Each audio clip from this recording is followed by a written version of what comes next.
नमस्कार, मैं John Gabriel Damor, mission school Jhabua का शिक्षक हिंदी आप लोगों को पढ़ाऊंगा।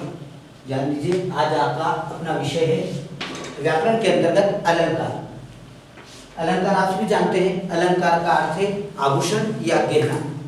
जब हम किसी को सजाने के लिए उसके ऊपर गहने और आदि चीज़ों का उपयोग करते हैं, वस्त्र के साथ साथ आभूषण पहनते हैं, तो ठीक उसी तरह से व्याकरण को, भाषा को सुसज्जित करने के लिए जिसका प्रयोग किया जाता है वो अलंकार कहते हैं।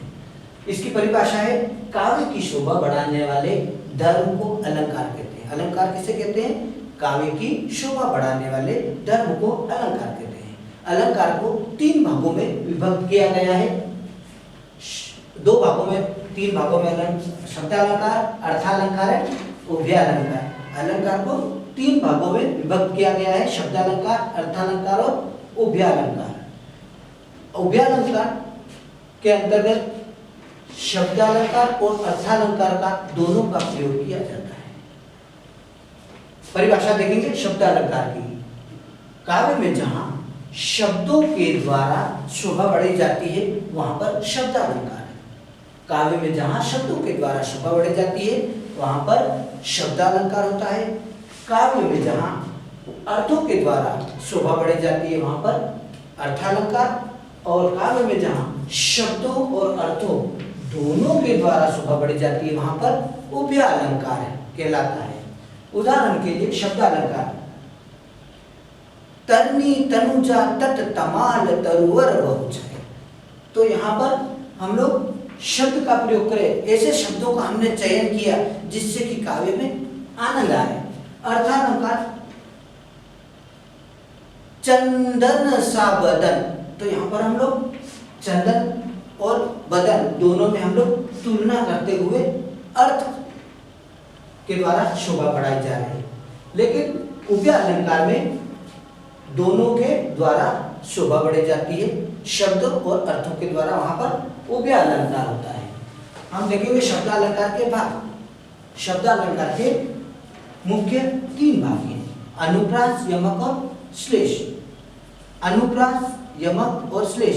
अनुप्रास काव्य में जहां वर्ण की आवृत्ति, वर्ण की आवृत्ति होती है वहां पर अनुप्रास शब्दालंकार होता है। उदाहरण के लिए चंचल चितवन च वर्ण की आवृत्ति होती है। चाचा ने चाची को च वर्ण की आवृत्ति होती है। रघुपति राघव राजा राम र वर्ण की आवृत्ति हुई, तो यह आपका अनुप्रास शब्दालंकार।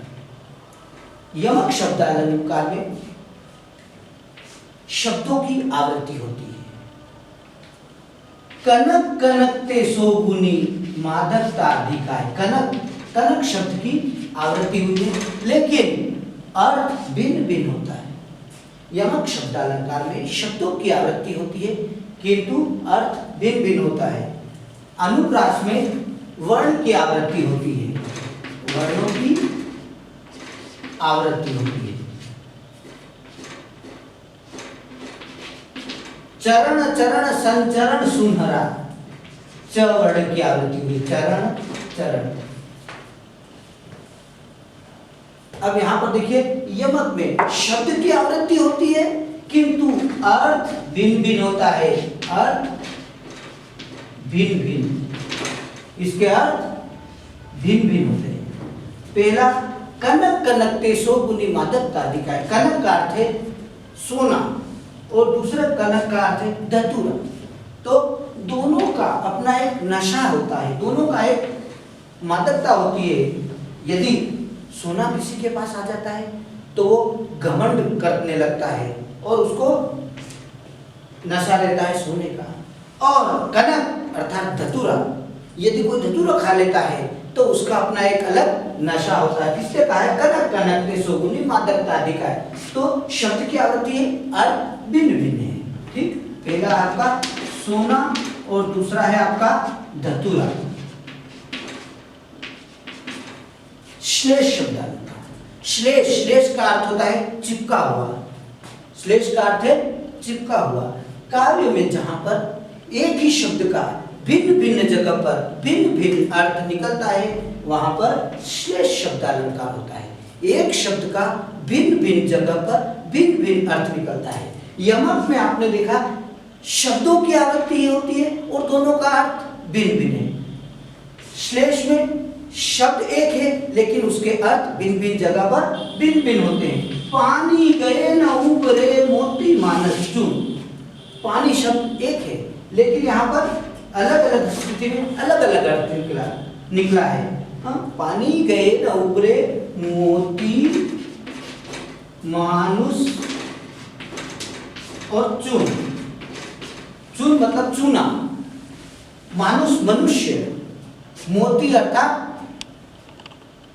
मोती, मोती जो समुद्र से निकाला जाता। कहते हैं कि हंस मोती चुगते हैं और ये मोती समुद्र से निकलता है जब क्या होता है स्वाति नक्षत्र का जल शिव के अंदर चले जाता है और शिव उसके अंदर लेने के बाद पानी ग्रहण करने के बाद समुद्र के गर्त में चली जाती है। वहां पर लंबे समय तक पड़ा रहता है और अंदर के अंदर रासायनिक क्रिया, वो जीव मर जाता है और रासायनिक क्रिया होती है और वो पानी जम करके मोती बन जाता है और वो उसकी जो मोती की चमक होती है वो स्थायी होती है।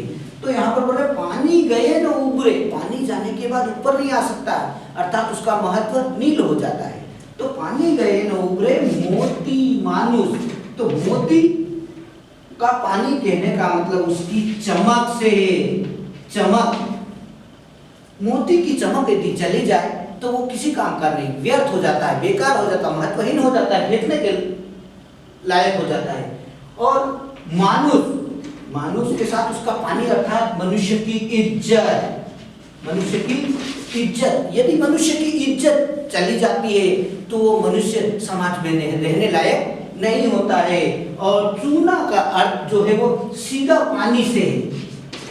चूने में यदि पानी नहीं मिलाते हैं तो वो किसी काम का नहीं, राख के जैसा उड़ाने के लायक है, उसमें कंस्ट्रक्शन नहीं हो सकता है, इसलिए पानी की आवश्यकता है। तो इसलिए कहते हैं, कवि कह रहे हैं कि पानी गए न उबरे, पानी जाने के बाद ऊपर नहीं आ सकता। मोती अर्थात मोती से उसकी चमक है और मनुष्य अर्थात उसकी इज्जत, मनुष्य की इज्जत चली जाए बेकार हो जाता है, मोती की चमक हो जाता है तो बेकार हो जाता है। और चूने में यदि पानी नहीं मिलाया जाता है तो चूना भी किसी काम का नहीं है। तो ये आपका हो गया श्लेष। अब एक बार थोड़ा सा देख लीजिए, शब्दालंकार शब्दों के कारण शोभा बढ़ी जाती है, अर्थालंकार अर्थों के कारण शोभा बढ़ी जाती है, उभयालंकार शब्दों और अर्थों के द्वारा शोभा बढ़ी जाती है। शब्दालंकार के 3 प्रकार है, अनुप्रास, यमक, श्लेष।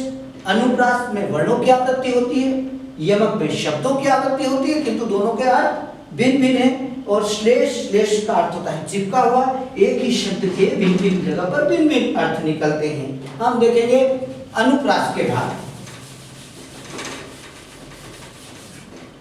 अनुप्रास शब्द अलंकार का पहला भाग है आपका वृत्यानुप्रास।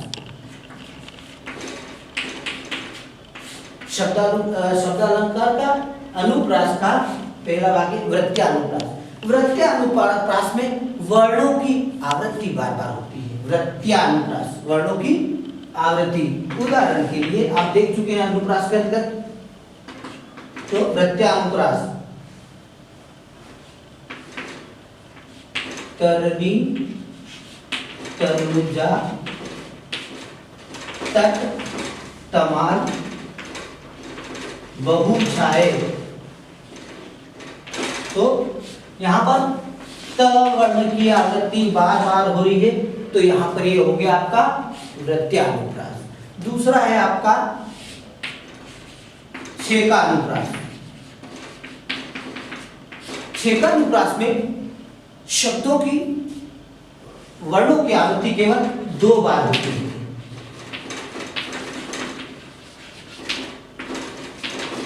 वर्णों की आवृत्ति केवल 2 बार होती है और वृत्यानुप्रास में 2 से अधिक बार, कई बार। छेकानुप्रास का उदाहरण देखेंगे। छेकानुप्रास का उदाहरण वर्णों की आवृत्ति केवल 2 बार। पंचभुज का भैरव मिश्रण, पंचभुज का भैरव मिश्रण, भ वर्ण की आवृत्ति केवल 2 बार ही आएंगे। तो यहां पर हो गया आपका 6 का अनुप्रास। तीसरा है आपका लाटानुप्रास। लाटानुप्रास के अंतर्गत पूरे वाक्य की आवृत्ति होती है। प्रत्यानुप्रास में वर्ण की आवृत्ति 2 से अधिक बार आती है, अर्थात कई बार। छेकानुप्रास में वर्ण की आवृत्ति केवल 2 बार, पंचभुज का भैरव मिश्रण, और लाटानुप्रास में पूरे वाक्य की आवृत्ति होती है, किंतु अन्वयन करने पर उसका अर्थ करने में भिन्नता हो जाती है। उदाहरण के लिए हम देखेंगे, पूत सपूत तो क्यों धन संचय, पूरा वाक्य है, पूत सपूत तो क्यों धन संचय, पूत कपूत केवल एक वर्ण की अंतर है, पूत कपूत तो क्यों धन संचय, अर्थात कहने का मतलब है कि धन एकत्रित करने की जरूरत नहीं है। कपूत है तो उड़ा देगा और सपूत है तो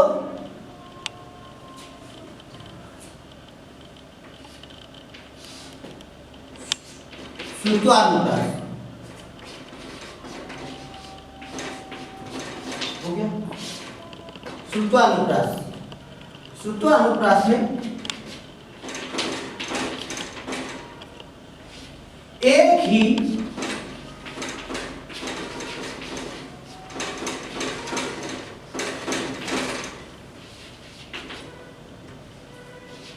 वर्णों का प्रयोग होता है, एक ही वर्ण वर्ग के वर्णों का प्रयोग होता है। उदाहरण के लिए, चंचल जल में झलक तुम्हारी, जब से देखी है मुझे मेरा भाग्य अच्छा लगता है। तो चंचल जल में झलक, तो एक ही वर्ण वर्ग क्या है, वर्ण वर्ग वर्णों को भागों में बांटा गया है, जैसे क ख ग घ अंग क वर्ण, च छ ज झ य च वर्ण,